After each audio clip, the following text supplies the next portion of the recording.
Bismillahirrahmanirrahim. Yang sama kita hormati Mudir Mahat An-Nur serta seluruh jajaran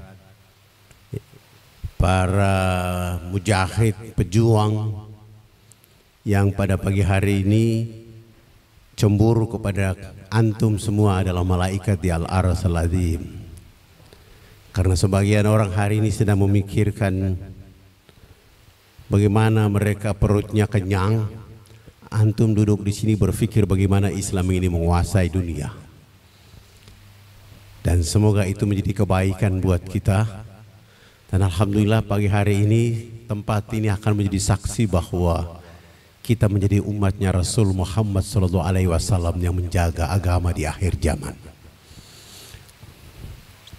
Assalamualaikum warahmatullahi wabarakatuh. Innal hamdalillah nahmaduhu wa nasta'inuhu wa nastaghfiruhu wa na'udzu billahi min sururi anfusina wa min sayyiati a'malina may yahdihillahu fala mudilla lahu wa may yudlil fala hadiya lahu asyhadu an la ilaha illallah wahdahu la syarika lahu wa asyhadu anna muhammadan abduhu wa rasul. Allahumma salli wa sallim wa barik ala Muhammad wa ala alihi wa ashabi ajma'in. Alhamdulillah, terima kasih. Saya sudah lama bersama pesantren Mahat An-Nur, tapi hari ini baru saya pertama kali datang. Saya tidak tahu apakah mudir sengaja membuat strategi setelah alumninya pergi ke kampung saya. Sesudah itu baru saya datang, dan insya Allah akan terus menerus. Salam tering salawat kepada Rasulullah Muhammad SAW, keluarganya, sahabatnya, tabi'in, tabi'id, para alim, para ulama, para guru, pejuang yang menghadirkan kita menjadi bangsa yang besar, bangsa yang walaupun undang-undang dasarnya tidak menjadi negara Islam, tetapi umat Islam terbesar di dunia itu ada di negeri kita Indonesia. Itu adalah karya dari para pejuang, para ulama. Setelah mereka lihat ada orang Irian, ada orang Aceh, ada orang Makassar, ada orang Sulawesi, ada orang Kalimantan, maka mereka menyadarkan diri bahwa tidak ada jalan lain kecuali pintu wa'tasimu bihablillahi jamiyah. Dari wa'tasimu bihablillahi jamiyah mereka mentadabur supaya menemukan satu kaidah-kaidah perjuangan, maka dirumuskanlah Sumpah Pemuda. Kalau sudah Sumpah Pemuda, bertanah air satu, berbangsa satu, berbahasa satu, maka semua orang boleh berjuang. Tetapi dalam perjuangan itu sebagai orang yang diikat oleh wa'tasimu bihablillahi jamiyah, jangan larut dalam Sumpah Pemuda, tapi larut dalam akidah supaya kita bisa menjadi gula-gula yang baik buat orang yang belum merasakan indahnya Islam itu. Walaupun banyak orang yang hari ini sudah Islam tapi tidak menikmati Islam menjadi nikmat dalam perjalanan hidup, karena mereka salah memahami, salah mengerti, salah belajar, sehingga Islam itu akhirnya tidak meresap ke dalam jiwa mereka sehingga mereka tidak menikmatinya. Dan hari ini sungguh luar biasa, para mujahid ingin merasakan nikmatnya Islam itu ada di pintu dakwah. Tidak ada pintu yang paling sehebat pintu dari dakwah itu. Karena tidak ada pekerjaan yang paling bergengsi di dunia kecuali berdakwah. Dan jangan berpikir orang berdakwah itu harus punya uang. Saya sudah rumuskan, ustadz itu adalah usaha tidak ada duit.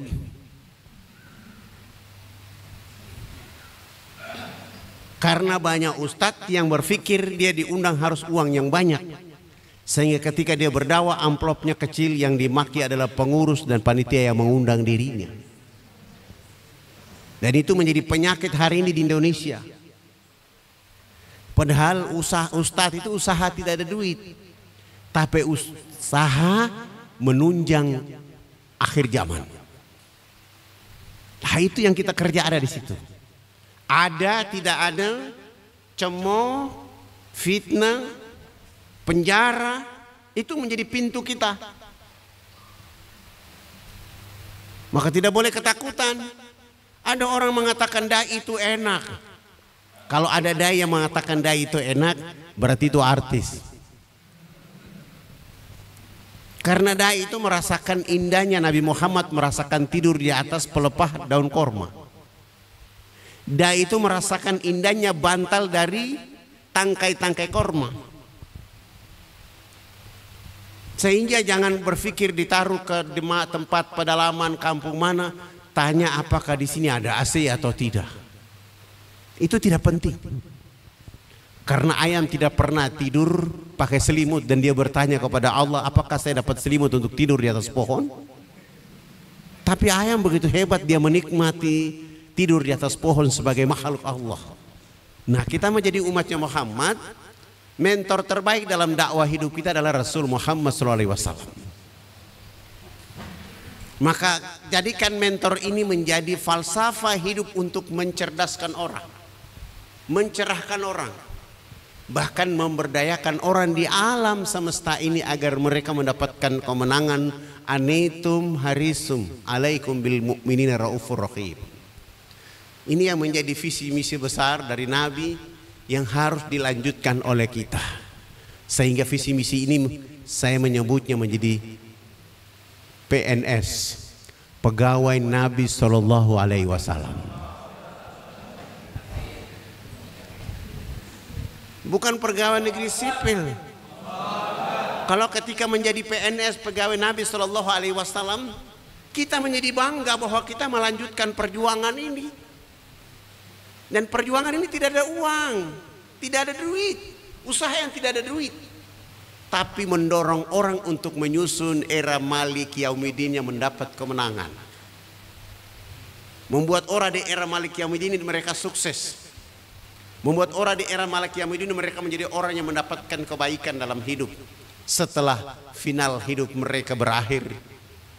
Dan kita inilah yang tugas kita untuk melanjutkan perjuangan itu. Sebagian orang berpikir, dan itu kebanyakan, dakwah itu menyampaikan pesan yang disampaikan. Padahal dakwah itu disampaikan pada dua kelompok di dunia. Satu yang disebutkan oleh Allah dalam Al-Quran, ya ayyuhalladzina kafaru. Dakwah harus sampai kepada mereka supaya mereka akan dipanggil oleh Allah dengan ya ayyuhalladzina amanu. Kalau sepanjang mereka masih ya ayyuhalladzina kafaru, tugas kita mendakwahkan mereka. Dan kelompok yang kedua, ya ayyuhalladzina amanu. Kepada yang kafirun ini, yang kafir supaya dia mengenal Allah dan menyembah Allah. Kepada yang amanu ini supaya dia makin menerima Islam dengan baik dan mempelajari Islam dengan baik, mengamalkan Islam dengan baik, dan dia menjadi teladan buat tetangganya, temannya, sahabatnya dalam perjuangan. Nah, dua ini yang hari ini di Indonesia banyak jadi masalah. Sehingga ada orang mengatakan tidak boleh menyebut kalimat saudara kita yang belum beriman itu dengan kalimat orang kafir. Padahal itu sebutan Allah untuk mereka. Tugas kita adalah bagaimana membuat supaya dia menjadi beriman kepada Allah Subhanahu wa taala. Itu yang pertama. Yang kedua, kepada orang yang sudah beriman, yang hampir tiap tahun Mahat An-Nur mengirim orang ke Irian, ke Fak-Fak, ke Imana, kemana di seluruh pelosok di Indonesia agar meningkatkan ketakwaan karena mereka sudah Islam supaya terjaga Islamnya. Nah, dua hal ini yang menjadi pokok bagi kita semua pada pertemuan pagi hari ini, agar kita bisa menjaga agama ini menjadi rahmat buat semua orang yang hidup di alam semesta, khususnya di tanah air yang kita cintai. Syukur-syukur di antara para mujahid ini ada yang bisa ke luar negeri, ke Australia, ke Afrika, dalam rangka mengembangkan agama ini. Pertanyaan saya yang pertama kepada seluruh jamaah, kalau saya duduk di sini rasanya kayak saya orang penting saja, padahal saya tidak penting. Saya lebih baik jalan-jalan supaya apa namanya. Sekarang saya tanya antum para mujahid, apa kita harus benci orang Kristen, orang kafir? Halo, kok diam? Saya ulangi, apakah kita harus benci orang kafir? Harus punya alasan. Dari sayap kiri saya, kenapa tidak benci orang kafir?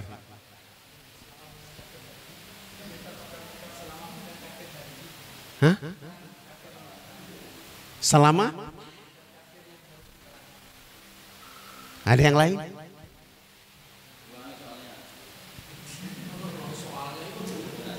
Hah? Di sayap kanan saya? Kenapa tidak boleh benci orang kafir?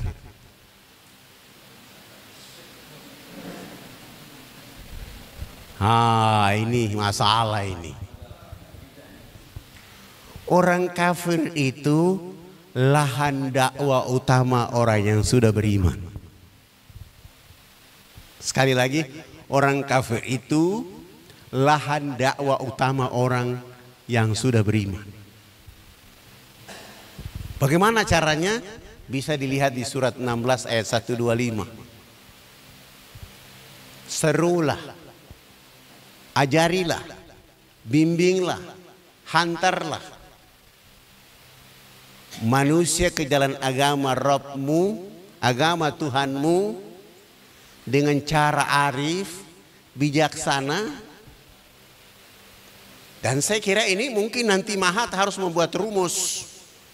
Ada yang tugas tiap bulan puasa Ramadan tebar ke seluruh Indonesia, tapi ada yang bertugas pergi ke Hindu, iya, pergi ke saudara kita yang Katolik, Protestan, ada yang Buddha, ada yang Konghucu.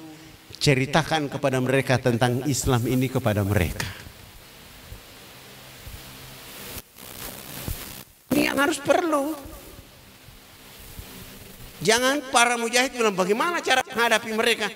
Mereka itu manusia sama seperti kita, hanya mendapatkan hidayah. Karena antum ini pegawai Nabi Shallallahu Alaihi Wasallam, tugas utamanya mengantarkan hidayah kepada orang, tapi tidak menentukan orang mendapatkan hidayah. Tugasmu mengantarkan hidayah, tapi bukan untuk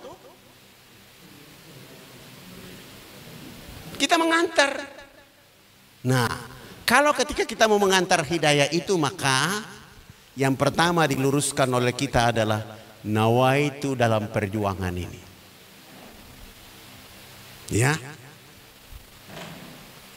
Apalagi di Solo dekat dengan Candi Borobudur, ada saudara kita yang belum menyatakan sikap, maka tugas kita adalah memperkenalkan Islam kepada mereka. Apakah ketika memperkenalkan Islam kepada mereka itu dulu lalu kita hebat? Tidak. Yang kita berhadapan adalah cemoohan, caci maki, fitnah, sombong. Lo perkenalkan Islam kepada gue, Islam itu teroris, Islam itu radikal. Karena opini yang sudah dibangun seperti itu. Maka tugas kita untuk mencerdaskan mereka bahwa Islam bukan teroris, Islam bukan radikal, tapi Islam mencerdaskan orang menuju yang dimurkai oleh Allah itu menjadi selamat, yang disesatkan itu menjadi kembali ke jalan yang benar. Itu tugas. Maka tugas kita bagaimana menyampaikan orang. Saya ketika diminta teman-teman di Kanada, setelah saya pulang dari Cina, disuruh datang ke Kanada karena saya pernah dapat beasiswa tapi batal kuliah. Kenapa saya batal kuliah? Hari pertama kami terbang tiba di sana, mereka punya strategi bawa keliling kota besar dan sesudah itu mereka bikin kuis. Bagaimana pendapat Anda tentang Kanada, Amerika ini? Yang lain memuji, Indonesia lebih baik. Alasan saya Indonesia lebih baik karena masih banyak pohon yang indah, ada sungai, ada lautan. Dan saya lihat itu lengkap dan tidak ada di tempat lain kecuali negeriku Indonesia. Saya dikasih pindah. Jadi tidak bersama orang yang sudah memuji-muji itu negeri sana. Saya dipindahkan ke hotel lain. Kunci sudah saya pegang. Dan begitu saya mau naik ke kamar, saya buka pintu. Di dalam ruangan ada perempuan umur 19 tahun dalam keadaan telanjang di dalam. Dan saya sudah tahu. Ketika saya lihat keadaan itu, sudah ada CCTV kiri kanan dan saya keluar, saya turun ke bawah, saya ribut dengan panitia. Dan kalian bilang sama saya, itulah indahnya negeri ini dengan cara kalian menjual suara perempuan, ibu yang melahirkan dirimu jadi manusia di atas dunia dengan membuat dia telanjang di kamar lalu ingin membuat saya memperkosa di dalam ruangan itu. Moral kalian hilang. Lebih baik di negeriku Indonesia, beli tiket dan pulang. 92 datang, tahun 92 datang. Begitu datang, teman-teman bilang, ayo kita keliling lagi. Keliling pas masuk waktu sholat duhur. Waktu kami sholat duhur, tapi sebelum keluar dari apartemen, saya biasa keluar negeri itu di ransel saya isinya sagu kering. Karena saya tidak mau makan makanan yang sudah ada. Kalau sagu kering kan ada teh manis, celup, udah kenyang. Nggak perlu tunggu, yang penting kekuatan halalnya ada. Ketika waktu duhur telah tiba, teman saya 4 orang ini mulai bilang, bagaimana menurut Ustadz? Apakah kita kembali ke apartemen baru sholat? Atau kita nanti tunggu waktu asar kita akan jamak di hotel, di apartemen? Saya bilang, itu untuk saya. Saya boleh jamak, saya boleh kada sholat saya. Tapi kalian gimana? Kalian sudah jadi penduduk di sini, sudah sekolah lama di sini. Kalian harus lanjutkan itu. Tapi Pak Ustadz sholatnya di mana? Saya bilang sama mereka, panggil, coba lihat itu. Di depan ada gereja katedral. Kita sholat di sana saja. Ribut tempat orang ini. Ustadz, itu tempat, bukan tempat ibadah kita. Tunggu dulu. Kita tidak masuk ke dalam, kita pinjam terasnya, kita pasti sholat. Agar sholat kita terjaga. Subhanallah, mereka terima. Kami datang ke sana, ada penjaganya di sana dan saya ketemu beliau. Saya bilang, kami dari Indonesia, kami mau sholat duhur tidak punya tempat. Bolehkah kami pinjam teras ini untuk kami sholat duhur? Boleh. Ketika dia izinkan dan saya tanya mana ada selang air, kami pinjam selang air lalu istinja dulu. Kasih bersih, pel kasih bersih, taruh arah kiblat sholat. Ketika kami berdiri sholat, penjaga gerejanya menangis. Menangis. Sesudah itu kami baca doa, selesai ada teman baca doa. Dan selesai doa kami duduk di lingkaran sholat tadi. Satu rantang itu kami 4 orang duduk makan di situ.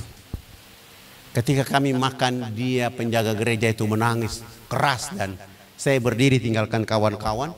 Saya datangi beliau dan saya bilang, mohon maaf kalau kami datang ke sini mengganggu keluarga Anda dan keadaan Anda di sini. Tapi dia bilang, tidak, saya tidak terganggu. Saya hari ini bahagia sekali karena hari ini saya dapat 2 pelajaran dari kalian di Indonesia.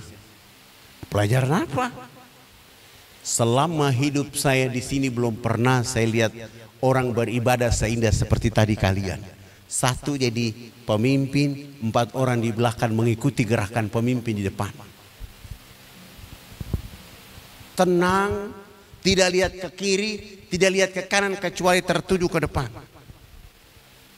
Dan saya sudah menikah 27 tahun. Saya belum pernah makan satu piring dengan istri dan anak-anak keturunan saya. Hari ini Kak beli pelajaran kepada saya sehingga saya menangis. Kami pamit, beliau bilang bolehkah saya minta telepon? Saya bilang sama teman-teman, kalian kan orang di sini, kasih telepon lah. Dikasih telepon, kami pulang ke rumah.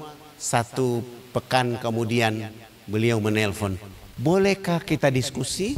Saya bilang boleh. Lalu kami datang diskusi. Beliau mulai menanyakan bagaimana Islam. Saya bilang Islam itu terletak pada kitab sucinya. Kami ada namanya Al-Quran. Dan tidak kitab suci yang sehebat Al-Quranul Karim. Yang yang menjadikan huruf-huruf dalam Al-Quran itu 1.027.000 huruf. Dari 1.027.000 huruf itu menghasilkan 79.485 kata. Dan menghimpun menjadi 6.236 kalimat, menjadi 114 surat, dan dihimpun menjadi 30 juz. Spektakuler. Turunnya juga pada bulan suci Ramadan. Dibawa oleh orang yang suci, namanya malaikat Jibril alaihissalam. Diterima oleh orang yang akan disucikan oleh Allah, namanya Muhammad sallallahu alaihi wasallam. Dan hebatnya kitab ini, orang di sini baca Bismillahirrahmanirrahim. Orang yang belum Anda lihat di NTT juga baca kalimat yang sama, Bismillahirrahmanirrahim. Orang yang ada di Australia yang belum pernah berjumpa dengan antum di sini, dia juga baca kalimat yang sama, Bismillahirrahmanirrahim. Dan kitab ini memberikan keyakinan kepada penduduk yang mengimaninya. Dengan kata-kata, Al-Quran tidak ada keraguan di dalamnya dan petunjuk hanya untuk orang yang bertakwa. Di sisi lain, dia menjadi huda linnas, petunjuk bagi manusia. Tapi dikhususkan pada orang yang ketika dia takwanya benar, maka dia akan menemukan inti daripada kitab ini. Pertama, dia itu sesungguhnya tulisan Allah. Tulisan ini ada di lauh mahfuz, tapi Allah turunkan tulisan ini kepada kekasihnya, agar kekasihnya bernama Muhammad mengajarkan kepada hambanya di bumi. Penjelasan baru Al-Quran, dia bilang kalau begitu kita skorsing, nanti minggu berikut diskusi. Minggu berikut diskusi, bahas tuntas tentang Al-Quran, lanjutnya cerita tentang perjalanan Islam di dunia. Kira-kira 3 minggu kemudian atau 3 pekan kemudian dia mengatakan, saya sudah belajar, sekarang saya sudah mulai belajar Al-Quran. Dikasih dia buku Iqra, dibimbing oleh kawan-kawan yang sekolah, ada yang sekolah S2 teknologi, ada yang sekolah politik. Ajarkan dia tentang Al-Quran dengan buku Iqra. Subhanallah, setelah dia memahami itu, dia umumkan kepada kami bahwa ini gereja punya kakek saya. Kakek saya punya anak satu-satu adalah ayah saya. Kakek sudah meninggal, diserahkan kepada abah saya, bapak saya. Ayah saya sudah meninggal dan diserahkan kepada saya. Dan saya juga satu-satunya anak dari ayah dan kakek saya. Sekarang saya sudah masuk Islam. Kita akan menghadiah tempat ini buat kakek dan adik saya, dirubah jadi Islamic Center. Dakwah itu sederhana. Tinggal bagaimana engkau menampilkan arif bijaksana kepada orang. Sebab kalau tidak, kita tidak bisa mencerdaskan orang. Tadi sebelum ke Kanada saya ke Cina dulu. Ketika ke Cina ketemu teman dari Malaysia. Masya Allah, Hari ini saya masih bagus, tadi masnya saya pakai topi. Tapi ada asisten bilang, udah pakai aja kopiah. Tapi saya sudah diskusi sama mudir, udahlah pakai kopiah aja nggak apa-apa. Karena di mana tempat boleh kita dakwah. Saya terbang dari Fakfak, Jakarta, Batam, isi acara malam, pagi-pagi ke Singapura, besok pagi harus terbang ke Cina, Guangzhou, China. Saya pakai celana panjang,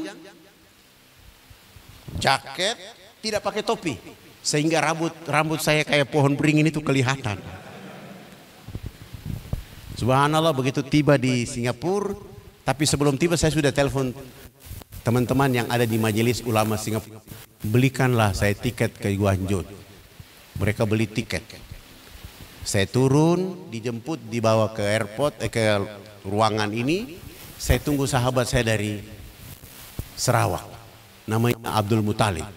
Subhanallah, imamah di kepalanya 30 cm,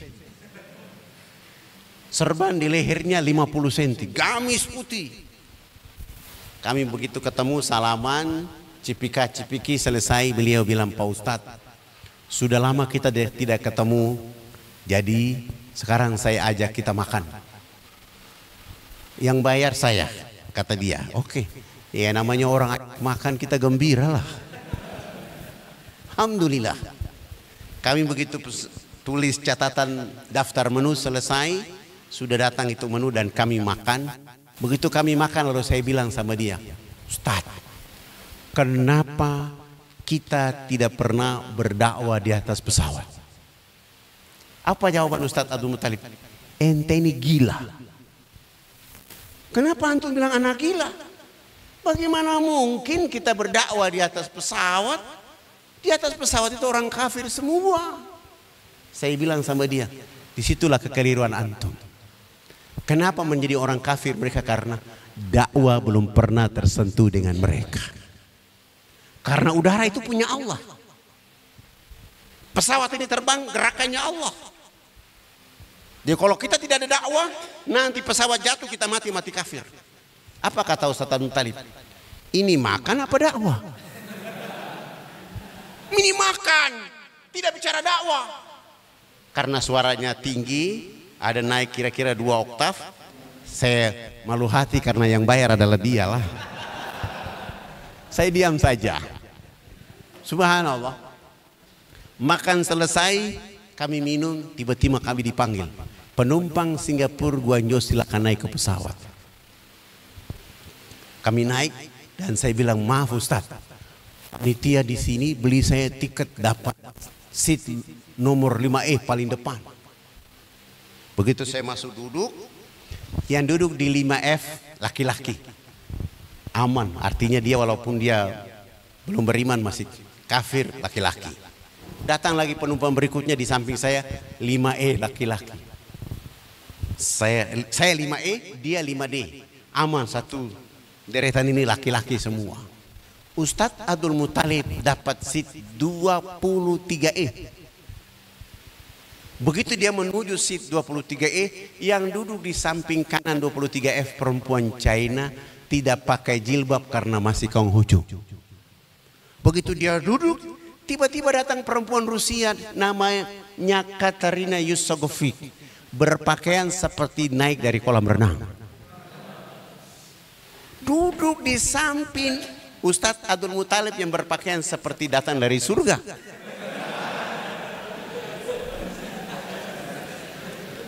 Antara pakaian Katarina Yusogovic dengan Ustadz Abdul Muthalib bertentangan. Tidak ketemu. Yang terjadi adalah Ustadz Abdul Muthalib mulai terisak-isak saat terminal pesawat bergeser dari terminal menuju lapangan pacu.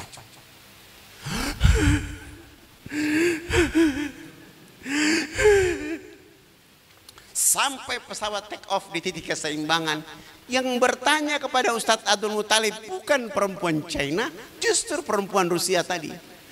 Apakah Tuhan sakit? Ustadz Abdul Muthalib menangis lebih keras lagi. Ketika dia menangis lebih keras lagi, datanglah pramugara bawa dokter, periksa ini penumpang seat 23E. Tidak ada penyakit tapi tangisnya makin beraung-raung. Ketika saya mendengar itu, saya minta izin, saya mau ke belakang, saya lihat, oh, yang menangis adalah sahabat saya. Saya bilang sama pramugari dan pramugara, kalian pulang, nanti saya buat dia sembuh dari tangisnya. Akhirnya saya menjelaskan kepada Katerina kenapa orang ini menangis. Dia menangis cuma ada 3 hal. Yang pertama, dia duduk dengan perempuan cantik, tapi sayang perempuan cantik itu menghinakan dirinya dalam kehidupan dengan berpakaian seperti itu. Itu yang membuat dia menangis. Yang kedua, dia duduk dengan perempuan cantik, tapi sayang perempuan cantik ini akan menjadi kayu bakar di nerakanya Allah. Itu yang membuat penumpang ini menangis. Dan yang ketiga, dia menangis oleh karena dia duduk dengan perempuan cantik. Dia tidak bisa mengungkapkan kalimat kebaikan kepada perempuan cantik itu. Dia takut suatu saat akan ditanya oleh Allah, kenapa kau tidak menyampaikan kalimat kebaikan? Itu yang membuat dia menangis. Apa kata Katerina? Benarkah Tuhan menangis karena 3 hal itu? Abdul Muthalib mulai mengangguk kepalanya. Yes. Ketika dia bilang yes, Katerina melanjutkan pertanyaan. Apakah Tuhan siap membimbing saya? Ustadz Abdul Muthalib lambat menjawab dan saya bilang, kok terima itu? Terima. Langsung Ustadz Anwar tadi mengatakan, iya saya siap membimbing Anda. Saya sudah berpikir pasti sebentar dia syahadat. 6 jam kemudian kami tiba di Guangzhou, turun. Saya ambil HP dan SMS, tolong cari busana musliman. Ada orang insya Allah syahadat. Begitu turun kami tutup auratnya. Kami bawa Katerina ke tempat acara bersama Ustadz Abdul Muthalib. Mandi, dibersihkan, selesai. Sebelum dibersihkan dia mengucapkan 2 kalimat syahadat. Perempuan Rusia ini mengucapkan 2 kalimat syahadat. Lalu kami ganti nama dia dengan Khadijah Yussogovic.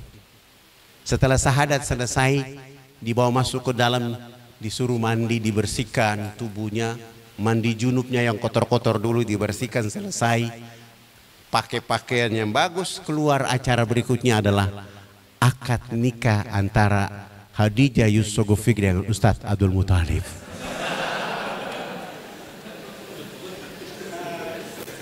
Subhanallah. Hari ini kedua suami istri menjadi pengurus di Masjid Biru Kota Moskow. Mereka begitu mendakwakan agama Islam di tanah yang orang bilang tadi pusat komunis, tapi begitu hari-hari orang mendapatkan sinar cahaya dari dakwah mereka. Khadijah tampil menjadi muslimah yang baik dan dia bawa rombongannya datang umroh haji. Kami sering ketemu dan saya sudah 3 kali diundang ke sana untuk menyampaikan materi dakwah. Dan ada satu kehebatan yang saya lihat tidak ada di Indonesia. Seluruh orang Islam hari Senin sampai Kamis itu ada di rumah mereka.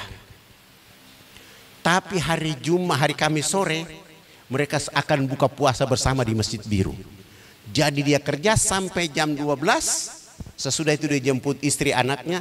Mereka buat kemah-kemah kecil keliling masjid. Sambil buka puasa, selesai sholat maghrib mereka mendengar penceramah yang didatangkan dari berbagai belahan dunia. Setelah itu Ahad sore mereka pulang lagi ke rumah mereka. Dan itu rutinitas yang mereka lakukan untuk membuat Islam menjadi hebat di tengah-tengah kehidupan mereka.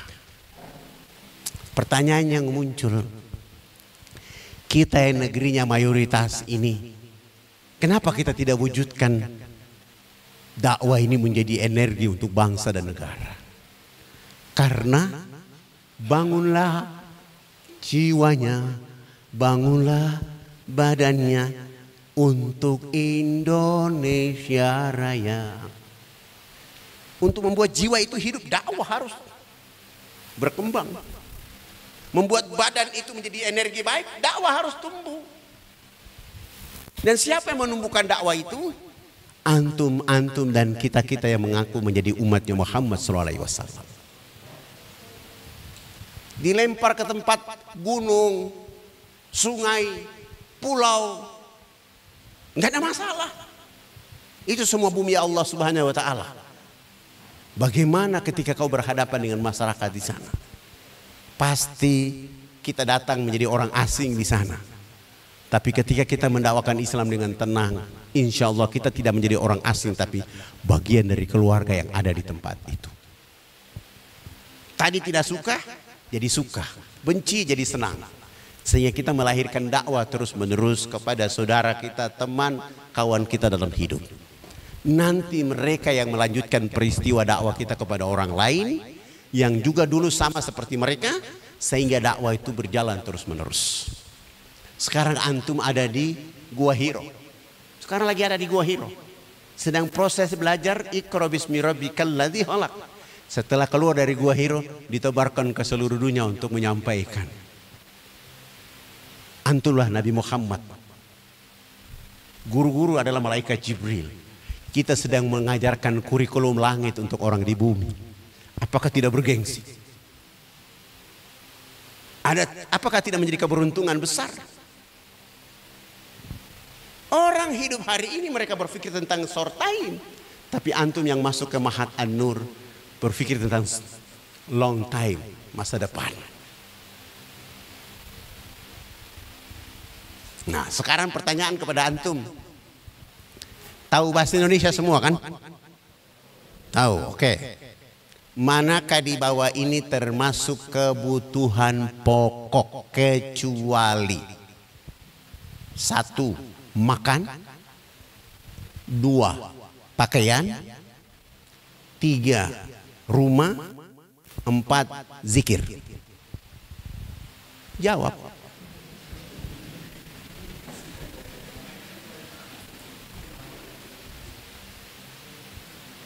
Kecuali apa? Hah? Manakah di bawah ini termasuk kebutuhan pokok kecuali makan, pakaian, rumah, zikir?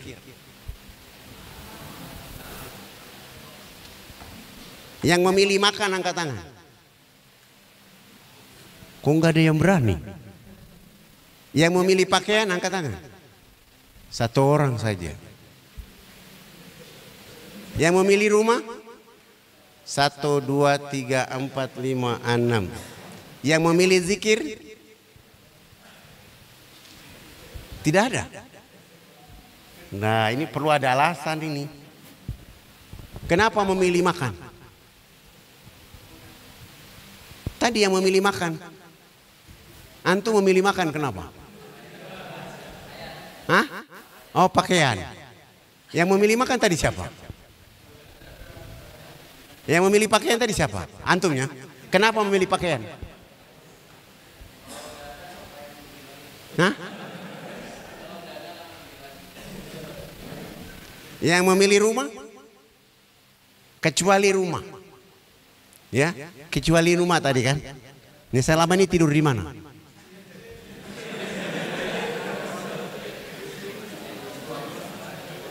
Ya sama saja rumah. Kecuali pakaian tadi apa? Hah? Oh, orang di pedalaman sana tidak ada pakaian. Jadi ada salah tafsir dari kita.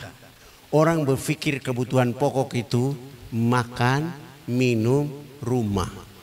Padahal 3 hal ini yang membuat kita rusak di bumi hari ini. Gara-gara makan kita curang. Gara-gara makan kita tipu orang. Gara-gara makan kita buat politik yang keliru, salah.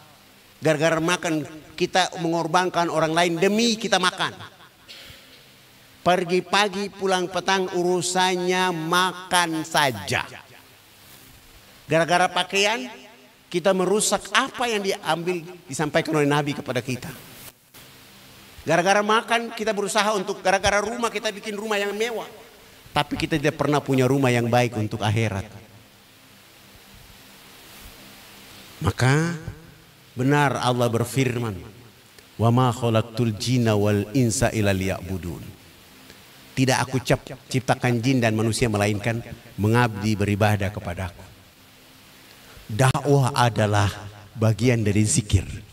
Dan zikir tertinggi dari umat Islam adalah sholat 5 waktu. Kita ngambil pekerjaan dakwah ini untuk mencerdaskan agar orang sholat itu benar. Hari ini saudara kita di Indramayu, bahkan Indonesia seluruhnya, dibuat tipu dengan aliran sholat Idul Fitri harus ada orang Kristen, ada perempuan di depan.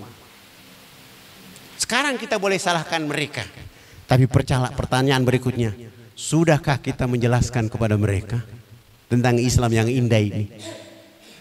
Itu yang perlu dilakukan oleh kita. Setelah itu baru kita bilang mereka salah, mereka keliru. Tugas kita untuk membuat mereka berubah seperti apa yang kita dapat dari Mahat An-Nur ini.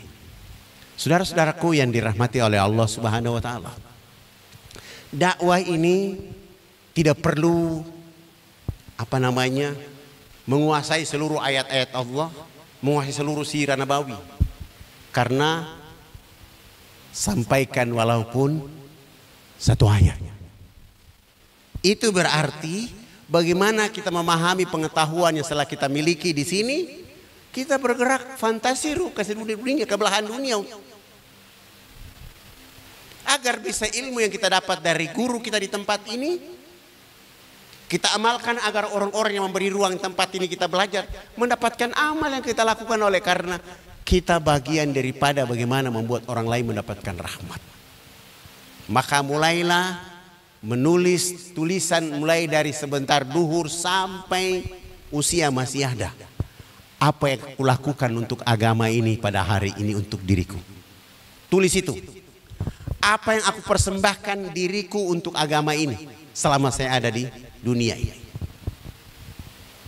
Dan itu menjadi bahasa motivasi.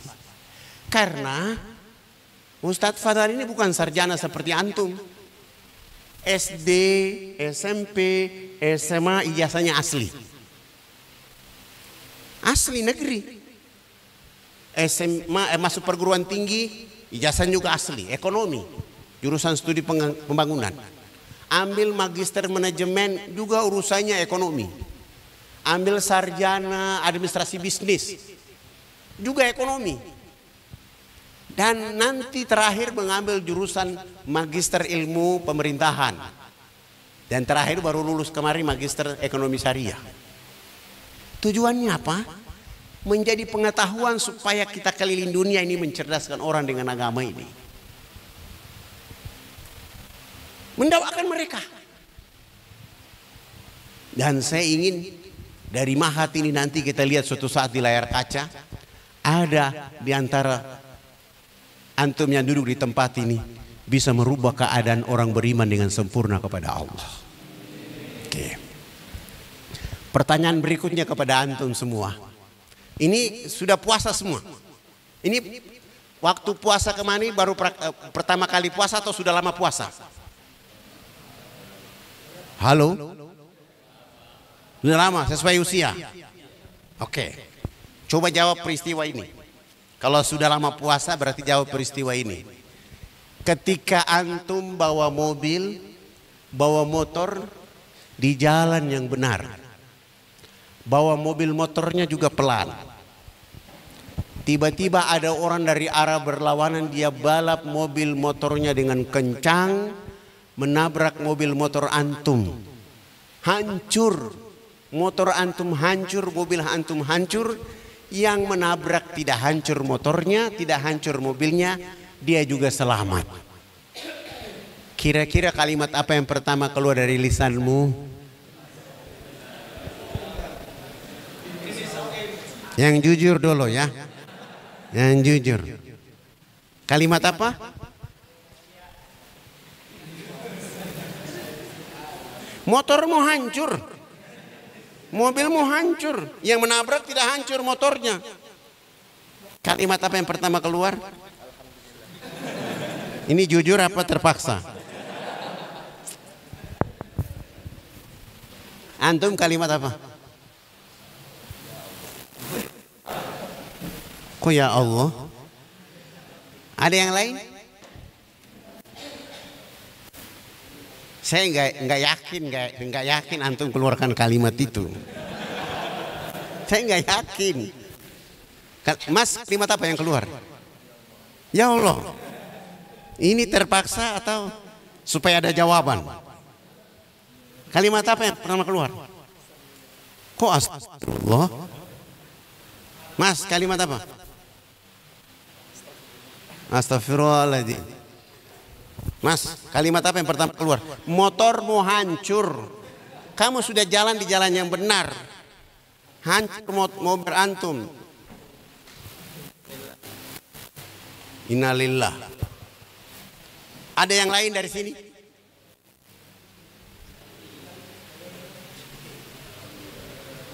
Ini ada denggot, kita mau jawabin. Tuan Guru, kira-kira apa kalimat apa? Sungguh, sungguh.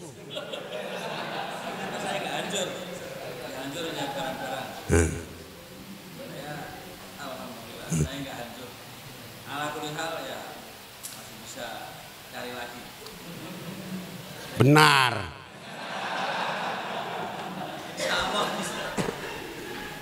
Yang kedua nggak ada. Yang kedua innalillahi. Benarkah itu ada di tengah-tengah masyarakat kita? Nggak ada. Justru yang keluar dari lisan saudara-saudara kita seiman di jalan, kalimat yang tidak pernah diajarkan agama. Brengsek loh, kurang ajar. Apalagi itu orang Maluku Irian. Ada orang Maluku di sini. Mana orangnya?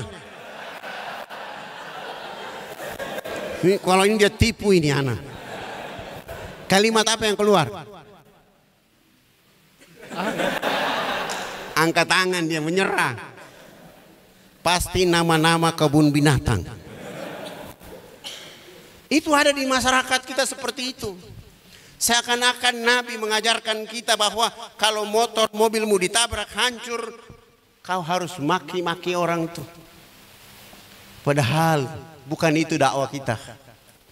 Ketika mobilmu sudah hancur, motor sudah hancur, engkau harus tampil karena puasa membuat engkau memiliki energi menahan yang kuat. Kutiba alaikumusiyam itu membuat kau energi ruh yang tinggi. Maka tidak boleh bermain di tempat yang rendah. Kurang ajar, brengsek, sontoloyo, nama-nama kebun binatang itu kalimat yang paling rendah. Untuk apa ada pada lisan kita kalimat itu? Justru kita harus tampil. Bagaimana tampilnya? Tadi sudah diucapkan oleh guru kita. Alhamdulillahirrabbilalamin. Ya Allah, saya punya mobil, punya motor, hari ini kau uji saya dalam keadaan selamat. Dan yang kedua, dia menyebut innalillahi wa inna ilaihi rajiun.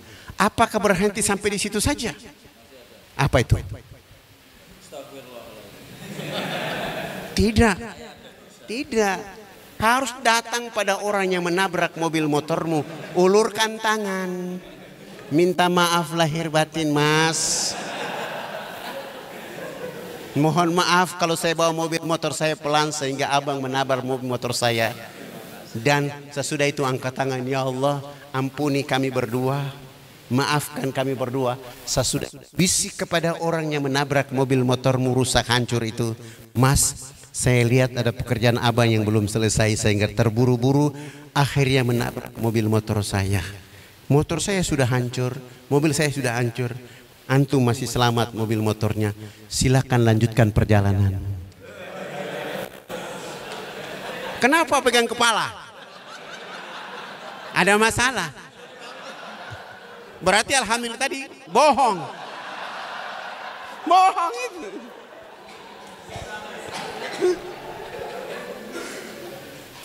Kapan kita mencerdaskan? Tunjukkan kepada orang itu bahwa kita adalah Islam dengan cara itu.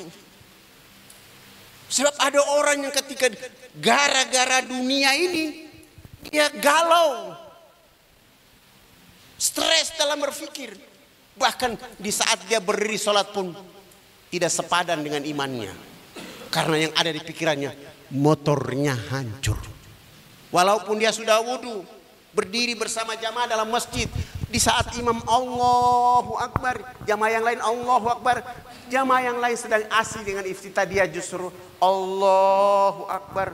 Kurang ajar itu orang. Allahu Akbar, brengsek, cicilan belum lunas sudah ditabrak. Itu ada di masyarakat kita. Tapi kalau dia orang Islam yang benar, baik, punya energi dakwah yang tinggi, kalimat tadi, alhamdulillah selesai, innalillahi, dan mendatangi yang menabrak, minta maaf terlebih dahulu, angkat tangan, ya Allah ampuni kami berdua, maafkan kami berdua, lalu bisik dengan kata-kata dakwah yang indah, yang arif, yang bijaksana, menyenangkan kepada orang bersangkutan. Mas, saya lihat pekerjaan antum belum selesai sehingga terburu-buru akhirnya menabrak mobil motor saya. Dan Mas, silakan lanjutkan perjalanannya. Pada saat dia jalan, energi langit sedang turun ke dia. Walaupun engkau dizolimi dengan ditabrak, tapi engkau tidak peduli, kau mendoakan kebaikan kepada dirinya. Di perjalanan dia akan menangis dan mengatakan, ya Allah, itu orang Islam yang betul-betul memiliki energi langit. Harusnya saya ganti. Ganti Pak.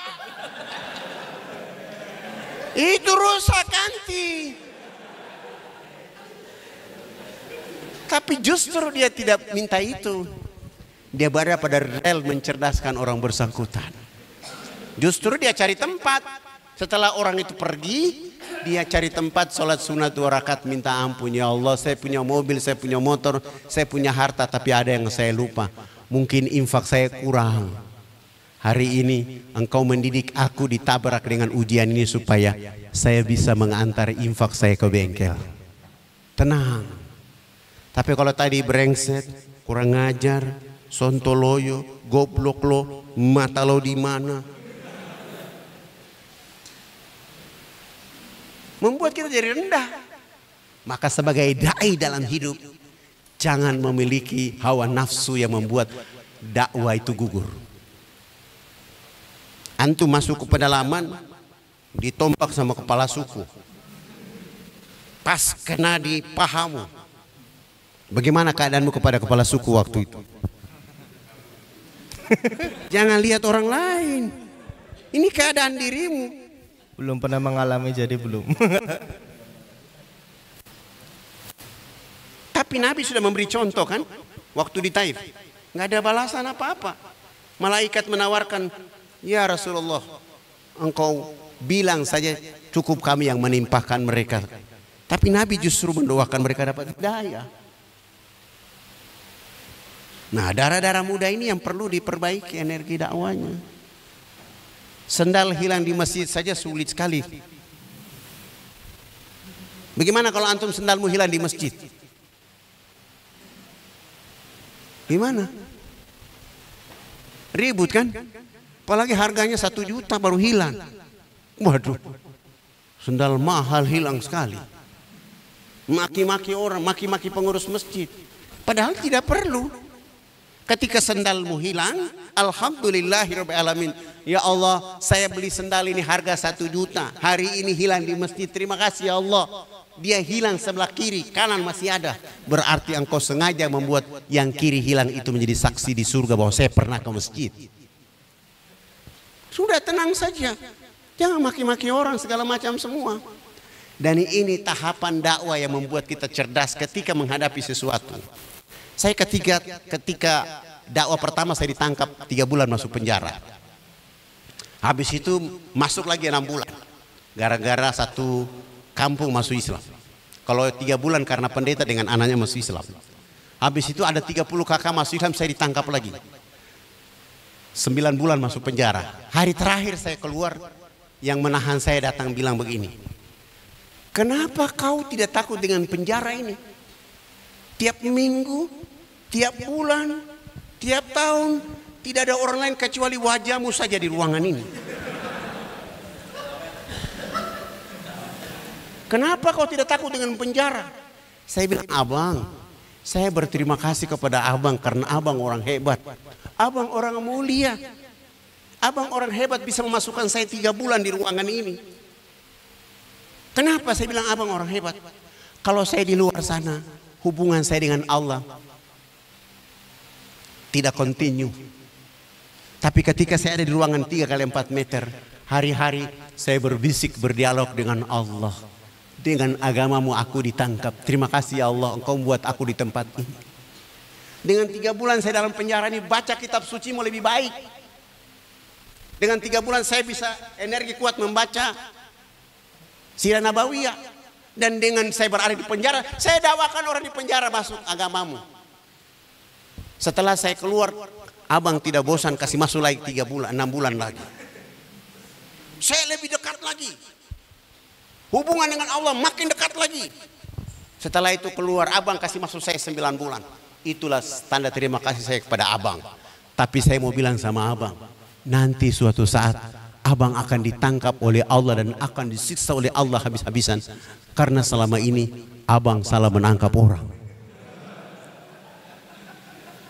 Ketika saya bilang begitu, langsung dia ketakutan. Dia bilang, jangan kau kasih takut-takut saya. Ketika dia ketakutan itu, saya kira setelah saya keluar dari penjara itu, saya dibawa pulang ke rumah. Ternyata beliau bawa pulang saya ke rumahnya. Sampai ke rumah, suruh duduk di ruang tamu. Lalu dia keluar dari dalam bawa istri dan 5 anak di ruang tamu. Suruh saya cerita Islam. Dan saya cuma cerita tema saya yang pendek, indahnya Islam bagi penduduk alam semesta. 8 jam kemudian beliau bersama istri dan 5 anak pun syahadat. Tadi dia musuh menangkap saya. Saya rubah kalimat musuh jadi kebaikan. Akhirnya dia berpikir kalau begitu saya mau tanya. Akhirnya Allah kasih hidayah buat mereka. Impian itu harus punya ada pada dai. Sebab kalau ada dai yang mimpi amplopnya kecil, dia cerita sama kawannya, kalau kau diundang masjid ini jangan ke sana. Ada. Apalagi para dai dikirim tiap bulan Ramadan ke kampung. Berapa kau dapat di sana?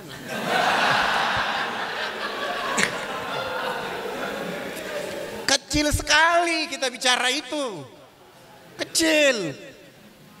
Kita harus bicara energi langit yang tinggi.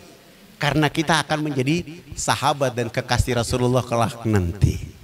Walaupun hari ini kita berlapar-lapar, karena nabimu pernah berlapar-lapar sehingga mengganjar perutnya dengan batu. Kita pernah tidur mungkin di emperan, tapi hari ini Nabi pernah tidur di tempat-tempat yang susah. Hari ini Allah mendidik kita melalui nabinya supaya kita merasakan apa yang dirasakan oleh Nabi, supaya kita tidak boleh mengeluh dalam hidup. Dan kepada saudara-saudaraku, jangan pernah mengeluh dalam dakwah. Jangan pernah mengeluh dalam dakwah. Kapan kita mengeluh dalam dakwah, maka dakwah kita tidak berhasil. Ada orang yang dulu menolak poligami. Ada. Ketika waktu itu saya jadi panitia poligami. Iya, untuk bikin penghargaan poligami kepada Wong Solo. Saya diteror. Tapi saya bilang, alhamdulillah, gara-gara ini kau teror saya. Suatu saat Allah akan tunjukkan. Bahkan dia bicara di televisi bahwa poligami itu tidak ajarkan agama. Saya langsung menegur, jangan kau begitu. Nabi sudah melakukannya.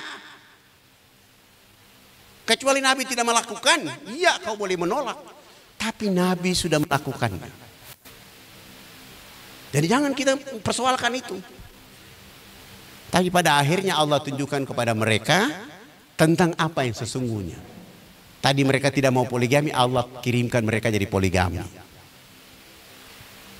Tadi ada ustadz sahabat saya di Sarawak menolak bicara dakwah di udara. Tapi Allah tunjukkan akhirnya dia dapat jodoh di udara. Dan perkara dakwah ini jangan dipersoalkan. Kami waktu tahun 82 dari Jayapura ke Wamena itu kami jalan kaki 3 bulan. Jalan, sore istirahat tidur. Makanan banyak di jalan, ada rusa, ada ubi. Itulah makanan kita. Tapi begitu sampai ke lokasi dakwah, baju yang kita pakai di jalan sudah mulai sobek-sobek. Karena 3 bulan tidak diganti. Tapi kita bukan tujuannya itu. Kita ingin datang kepada mereka, memperkenalkan Islam dengan cara yang sederhana kepada mereka. Sabun mandi yang di Solo sini tidak ada artinya. Tapi energi Allah bisa buat orang berubah itu. Sampai-sampai orang menulis Ustadz sabun mandi itu. Bagi saya tidak ada masalah. Tapi bagaimana sabun mandi itu bisa merubah. Nah, bagaimana kalian dari Mahat An-Nur bisa merubah yang sulit itu menjadi mudah dengan dakwah yang kita miliki. Semangat itu harus kita punya. Bagaimana semangatnya Abu Bakar Siddiq, bagaimana semangatnya Umar bin Khattab, dan bagaimana semangatnya para mu'alaf pada masa lalu. Mereka justru giro dakwanya lebih tinggi. Kita ini Islam sudah lama tetapi giro kita paling kecil. Disuruh perang kita lari, disuruh perang kita kabur. Padahal kita sedang ditunggu dengan rahmat peperangan itu. Maka marilah kita menjadi orang-orang yang beriman untuk menjadikan dakwah ini menjadi energi terbaik. Kita tidak menggunakan senjata, nggak penting menggunakan senjata. Tapi bagaimana dengan lisan kita menyampaikan agama ini kepada orang. Itulah peperangan kita. Kita tidak dengan kata-kata kasar kepada orang, tapi dengan ud'u ila sabili rabbika bil hikmah kepada orang. Arif bijaksana kepada orang. Insya Allah di mana-mana kita akan disukai oleh orang dengan dakwah yang kita lakukan. Dan orang akan bertemu kita untuk bertanya bagaimana Islam, ceritakan yang sebenarnya kepada mereka. Maka beruntunglah antum yang punya pintu dakwah di Mahat An-Nur ini untuk bergerak. Karena hari ini penduduk Indonesia mayoritas muslim ini dai yang tersedia cuma 750.000. Tidak cukup. Tidak cukup. Mestinya satu RT ada 10 dai. Untuk merubah, bangunlah jiwanya, bangunlah badannya, baru bisa Indonesia ini bangkit. Bangkit ekonominya, bangkit moralnya, bangkit akhlaknya lebih baik, bangkit menceritakan kepada orang tentang Islam. Nah ini kita belum. Maka antum hadir di tempat ini mengambil bagian untuk mencerdaskan orang melalui dakwah yang sudah kita dapat ilmu bertahun-tahun di tempat ini. Kita keluar kemana-mana akan melihat jadi baik. Bikinlah santri, kalau kita jadi alumni di sini, bikinlah santri di Australia, bikinlah santri di mana-mana. Walaupun hanya 2 orang itu adalah santri kita untuk membuat mereka jadi baik. Dan dunia masih menunggu kita. Kalau bahasa Arab sudah kuasai, jangan lupa bahasa Inggris. Karena besok kita akan menguasai dunia di luar ini dengan bahasa Inggris. Dan hari ini pasar dakwah juga yang tertinggi untuk kita adalah pasar China. Maka juga kuasai bahasa Cina. Supaya kita menjelaskan mereka tentang Islam yang benar. Kalau hari ini kita hanya mengeluh bahwa mereka komunis, kapan kita bisa mendakwakan mereka jadi orang beriman? Maka tugas kita dengan dakwah agama yang dibawa oleh Nabi Muhammad SAW untuk mencerdaskan mereka. Jangan lihat apa yang mereka benci kepadamu. Ungkapkanlah sesuatu yang membuat kebencian mereka berubah menjadi kebaikan bagi dirimu dan diri mereka. Itu yang harus dilakukan oleh kita. Karena ada orang juga yang berdakwah berpikir harus tidur di atas kasur yang ada AC-nya. Saya kemarin bikin jambore dakwah internasional. Peserta yang hadir 3.500 orang. Ada dari Brunei, ada dari Singapura, ada dari Indonesia, dari Jawa. Kampung sudah pedalaman, begitu diturunkan dari mobil dia bilang sama saya, Pak Ustadz di sini ada AC. Saya bilang itu masuk dalam laut itu AC di dalam.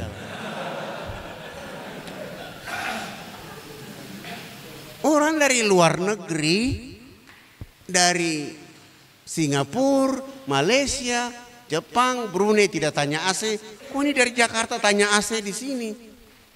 Kecil sekali kau mimpi hidup ini. Supaya kau dapat AC sudah masuk laut itu. Mana mungkin orang di kampung sudah tidak ada listrik tanya AC. Ketika kita menikmati 1,5 bulan untuk dakwah, jambore dakwah ini supaya kita tahu mungkin Nabi dengan para sahabat mereka dulu seperti ini. Marilah kita gerakkan keadaan ini menjadi energi baru. Mungkin itu menjadi pembicara awal. Ini sudah jam 11 lewat 10 menit. Saya persilakan ada yang mau bertanya. Sebelah kanan 2, sebelah kiri saya 2. Atau ada yang bilang, Pak Ustadz, saya mau ikut Ustadz berdakwah di Irian. Gampang, paling gampang. Pemuda-pemuda ini mau ikut saya itu gampang. Syaratnya cuma satu, wajib menikah anak kepala suku. Ada yang berani?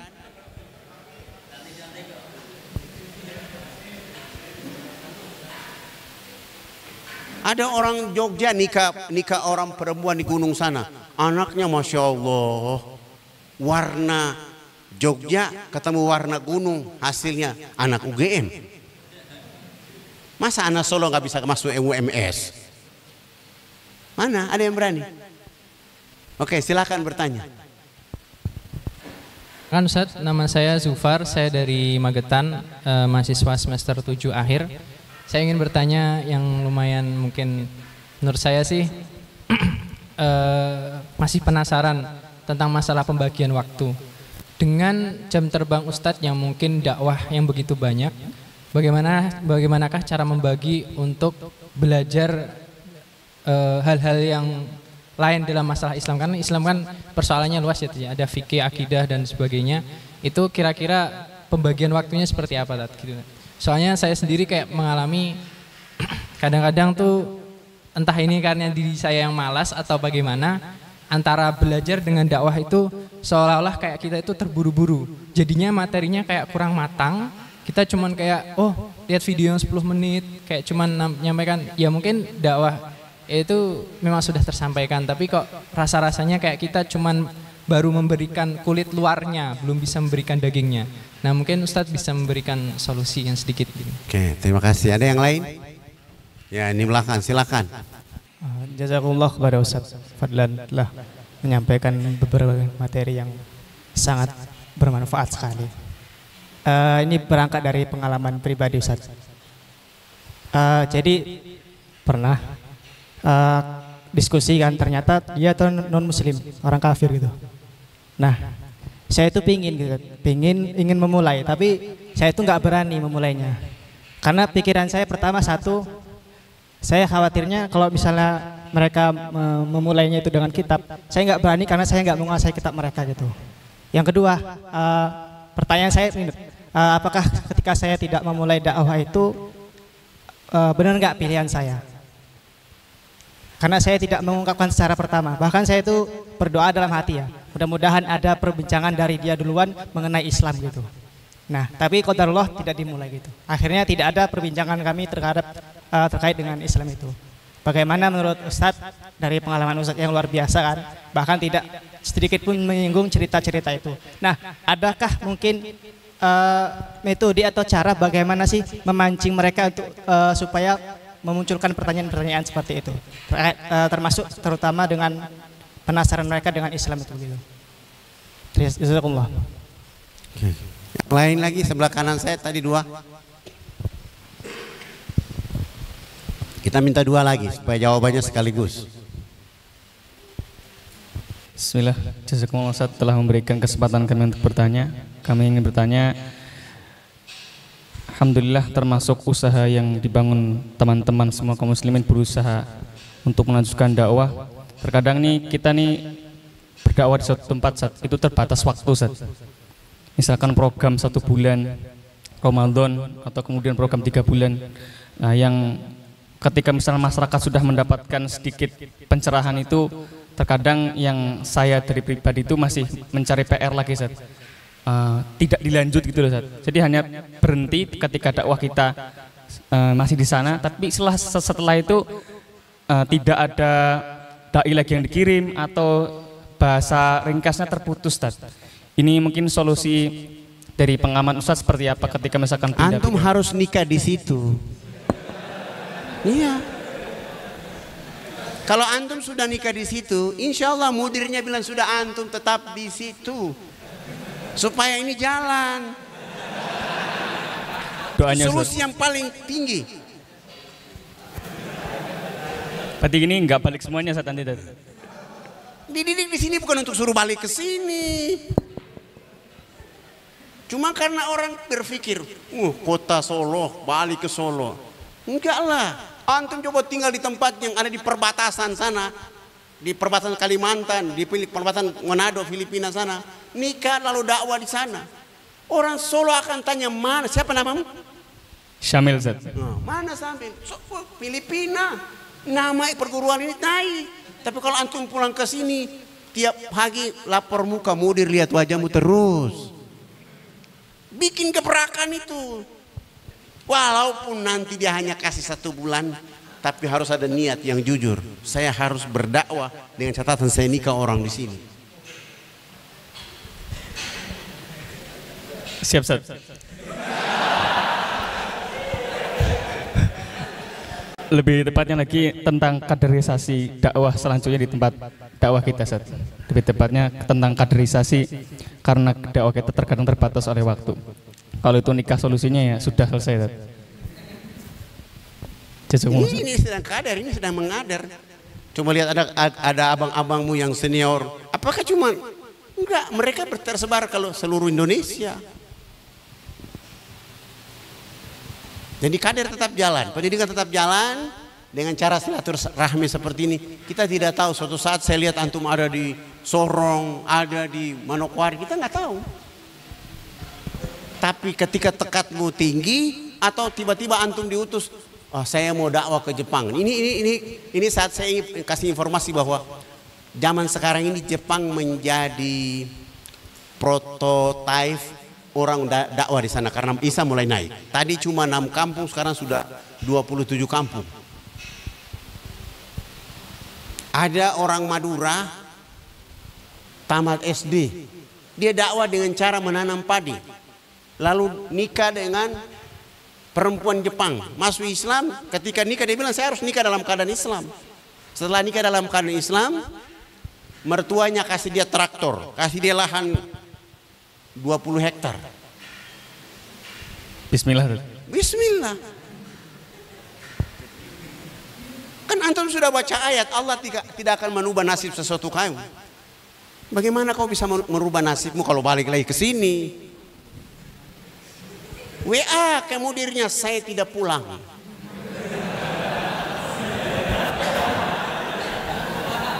WA sana, kenapa tidak pulang? Saya malu kalau saya pulang, siapa yang melanjutkan dakwah ini? Takbir. Dan di sana harus lihat dakwah itu, harus lihat peluang dakwah itu tinggi. Supaya kita bisa membuat yang terbaik. Titik sini ada An-Nur, titik sini ada Mahat An-Nur, titik Mahat An-Nur.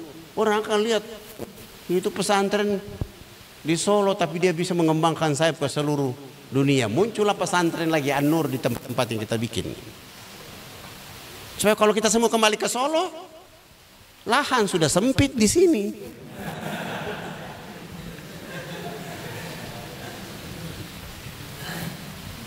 Ada yang lain lagi yang di belakang. Ini 2 yang belum saya jawab.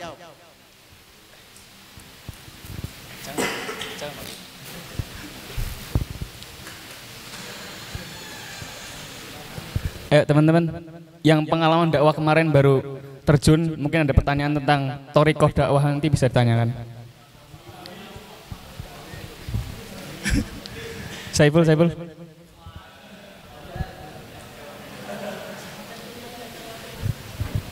Oke, kita jawab pertanyaan 2 yang pertama. Tadi 3 sudah selesai. Yang pertama, waktu itu dimanfaatkan sebaik mungkin. Iqra bismi rabbikal ladzi khalaq itu kalimat yang bukan berhenti sampai di situ saja. Pertama kita baca diri kita, saya ini punya ilmu terbatas. Harus semangat. Belajar di kelas selesai, banyak guru. Selain kita mendatangi guru-guru kita yang ada di tempat ini. Pak, ini kira-kira bagaimana konsepnya? Saya minta ilmunya. Datang ke ulama-ulama yang ada di Solo. Ketemu mereka silaturahmi, kira-kira ilmunya bagaimana? Membesarkan jiwa kita untuk terus belajar dan terus belajar. Itu yang dilakukan oleh Ustadz Fadlan. Walaupun tetap berdakwah di pedalaman, dari sana datang ke Gontor, cari siapa? Iskariman, cari siapa? Ke Muhammadiyah, cari siapa? Ke NU, cari siapa? Ke mana-mana yang ada sekolah bagus-bagus. Kita ingin bertanya ilmu kepada mereka. Supaya itu menjadi kekuatan dakwah kita. Jangan langsung mengatakan, aduh saya ini ilmu terbatas, bagaimana saya bisa dakwah? Tidak boleh mas. Kita harus tampil. Walaupun kita belum punya ilmu, tapi yang perlu kita tampilkan adalah akhlak dalam berdakwah. Saya waktu ditanya oleh teman-teman yang belum Islam di sana, kenapa kau bicara Islam di Irian? Saya bilang saya orang Irian. Apa kata mereka? Irian sudah dibeli oleh Tuhan. Saya tanya, mana kwitansinya? Kan mesti ada transaksi kalau bicara jual beli. Kalau tidak ada, saya berhak bicara Islam di sini. Dan kalian harus tahu bahwa agama tertua di Irian ini adalah agama Islam. Baru mereka mengerti. Lalu kita mulai menjelaskan satu persatu. Alhamdulillah yang keras tadi mulai gugur satu persatu menjadi Islam. Artinya tinggal kita membangun potensi dakwah itu kepada semua orang. Dan hari ini saya juga bikin alumni sudah 6.000 tersebar di seluruh Indonesia. Mereka tersebar untuk menyampaikan pesan dakwah kepada orang. Dan harus berani. Kalau ada tetangga kontrakanmu agamanya bukan Islam, ya alhamdulillah ya Allah, terima kasih ya Allah. Saya kuliah di Mahat An-Nur, ternyata ada tetangga saya agama tidak seakidah dengan saya, ya Allah, terima kasih ya Allah. Semoga saya bisa mendakwahinya. Ada yang begitu? Malah benci. Nggak boleh. Mereka itu lahan dakwah kita yang kita harus dekati mereka untuk memberikan cinta yang terbaik dari dakwah ini untuk mereka. Awal memang mereka tidak suka, tapi kita tetap kuat dengan dakwah ini kepada mereka. Baik itu di Solo, ke Surabaya, kita sudah kuat. Apalagi dikirim ke Indonesia Timur yang wataknya keras, tapi karena kita dengan fitrah yang kuat dengan dakwah ini, insya Allah Allah akan merubah keadaan hidup mereka. Maka marilah kita lakukan itu. Saya tahun 92 juga sebelum ke Kanada, sebelum ke Guangzhou, saya dikirim juga ke Afrika. Saya ditelepon oleh Ketua Majelis Ulama Indonesia waktu itu, Kiai Haji Hasan Basri. Assalamualaikum Ustadz. Waalaikumsalam. Kenapa Pak Kiai? Kami berniat mengutus orang Indonesia berdakwah di Somalia. Saya tanya, Pak Kiai kenapa saya dipilih? Apa jawaban Kiai? Rambutmu sama dengan mereka, kulitmu sama dengan mereka. Yang namanya perintah guru, sami'na wa ta'na. Berapa orang? 7 orang. Alhamdulillah kami 7 orang berangkat. Teman-teman yang dari Makassar, Aceh, Sunda, dari Jawa itu senang karena luar negeri ini. Kami Maroko, terus lanjut ganti pesawat, dapat pesawat kecil ke Afrika, ganti pesawat kecil lagi mau ke Somalia itu. Pesawatnya penumpangnya cuma 9 orang. Begitu kita naik pesawat mulai miring kiri, miring kanan. Di dalam doanya, Masya Allah, teman-teman mulai saya baru tahu doa mereka sedahsyat itu. Saya dulu diam-diam, mereka bilang, kenapa kau? Saya bilang, ngapain kita berdoa yang tinggi-tinggi? Insya Allah kita akan diantar, kalau pesawat ini jatuh, langsung ke surga kita. Karena kita niat kita dakwah.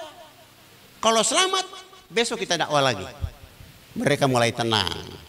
Tiba-tiba mulai udaranya baik, kami tiba. Sampai di sana, teman-teman saya ini berpikir harus naik mobil mewah.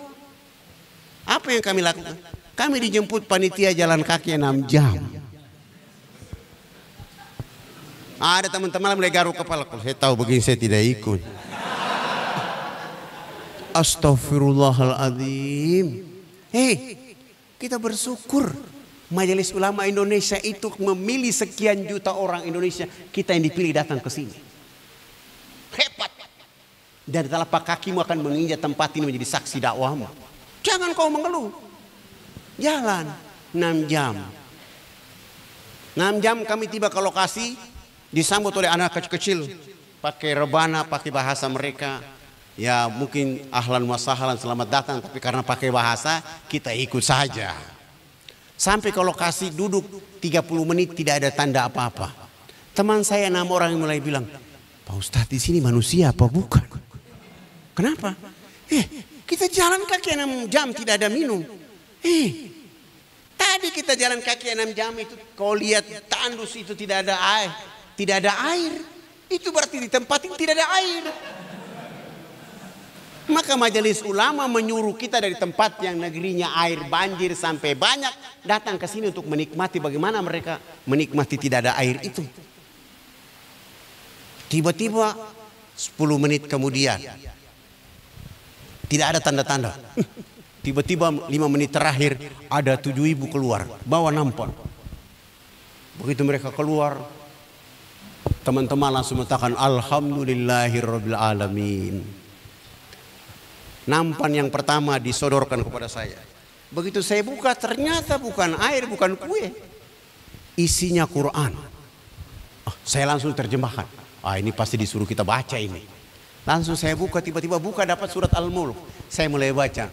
A'udzu billahi minasy syaithanir rajim. Tabarakalladzi biyadihil mulku wa huwa ala kulli syai'in qadir. Anak-anak kecil itu melanjutkan bacaan ayat 2 sampai 30 ayat tanpa teks dengan sempurna. Saya bilang sama teman saya 6 orang, masih ada 6 nampan, silakan selesaikan. Tidak ada minum, yang mereka bawa adalah Al-Quran. Begitu saya geser masuk untuk buang air kecil, ada 3 ibu yang di ruang tamu itu mengayun anaknya dalam keadaan tidur. Ibunya keriting hitam, anak yang diayun pun sama dengan ibunya, sama dengan yang menyaksikannya. Apa yang dilakukan ibu ini? Qul huwallahu ahad, Allahus samad. Langsung batal buang air kecil karena malu. Ada orang yang menidurkan anaknya di tengah-tengah kerumunan orang dengan ayat-ayat Allah.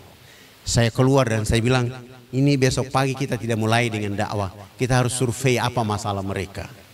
Ternyata tandus seperti begitu, tapi ketua RT, kepala desa di kampung itu mewajibkan orang masuk SD kelas 1 sampai 6 tidak bayar SPP asalkan juz 30 dibaca dengan sempurna berikut tafsirnya. Begitu masuk SMP juz 29 30 berikut tafsirnya, maka kelas 2 kelas 3 tidak bayar. Begitu masuk SMA juz 28 29 30 berikut tafsirnya, maka tidak bayar. Mau kuliah 5 juz. Lalu apa yang kita lihat di sini? Ini negeri yang tandus, pohon tidak ada, air susah, tapi dengan mereka membaca ayat-ayat Allah. Helikopter tiap hari buang roti, buang air bersih, air minum dengan galon-galon datang ke situ. Ada PBB lah, ada dari Indonesia lah, ada di mana buang makanan ke situ.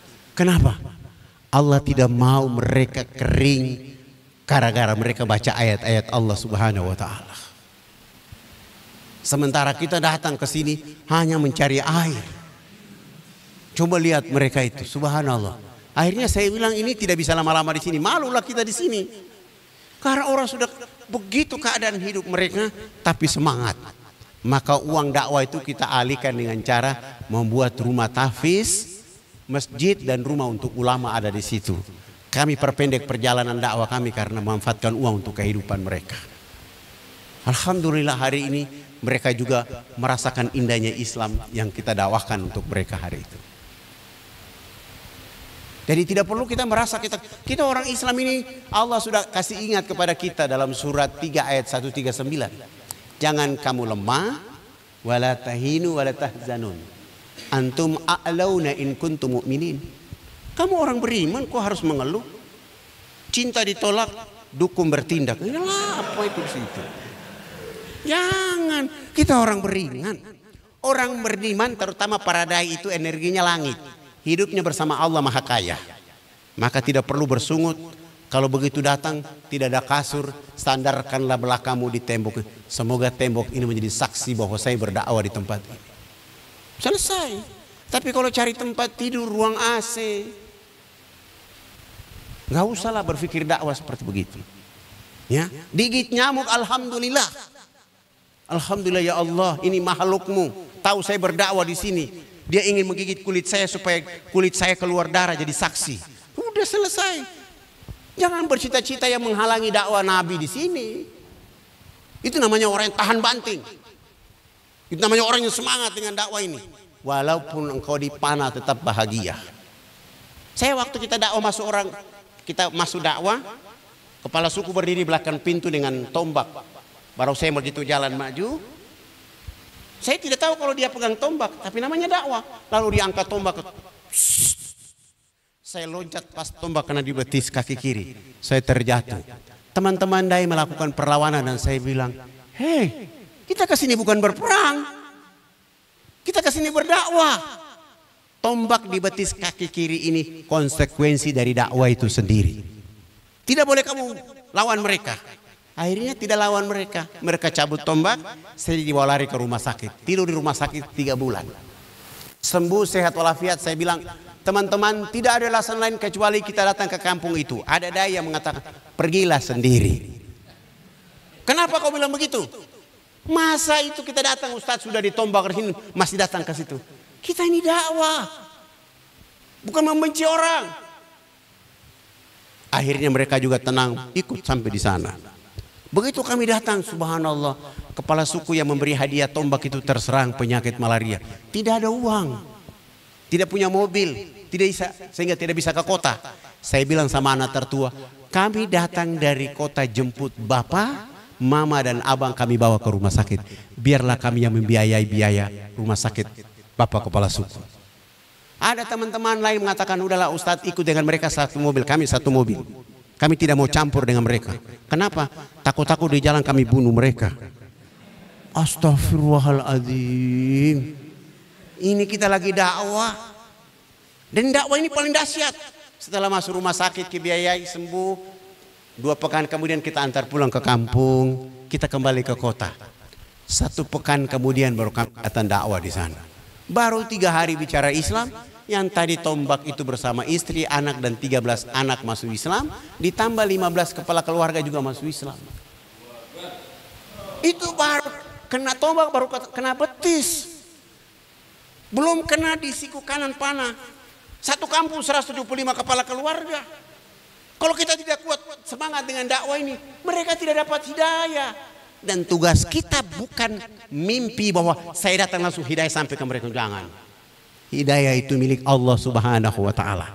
Kalau tidak berhasil, evaluasilah niat dakwahmu.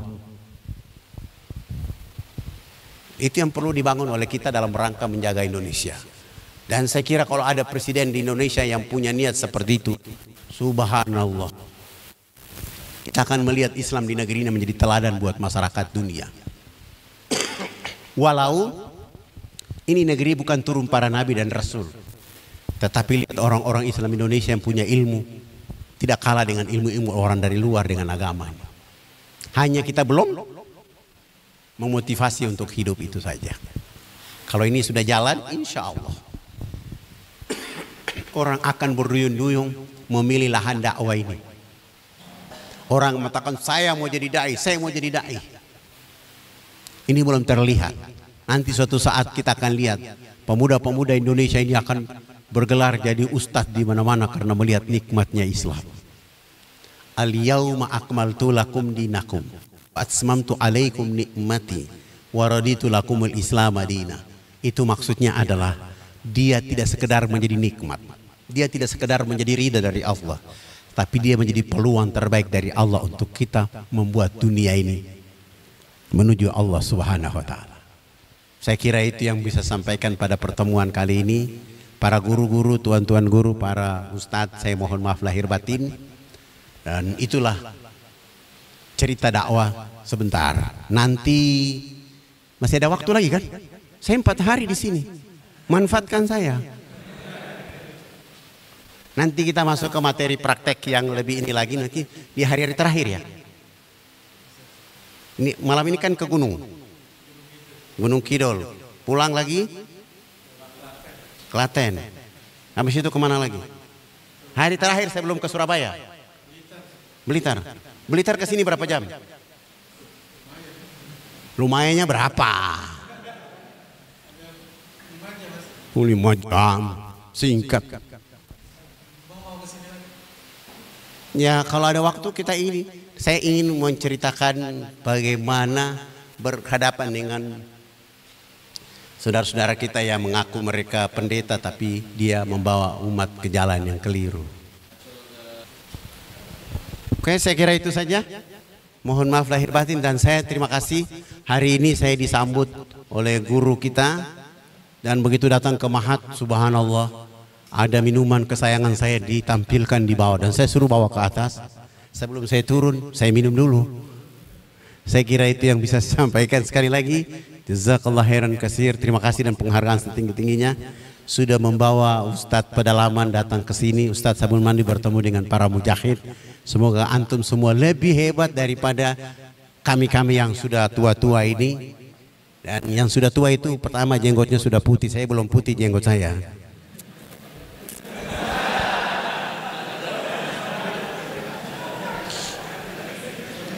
Beliau di Magelang insya Allah. Karena saya juga suka ke Magelang. Karena kita ada lahan dakwah di desa, saya lupa nama desanya. Hampir tiap tahun saya ada di situ. Saya lupa namanya. Tapi saya setiap tahun.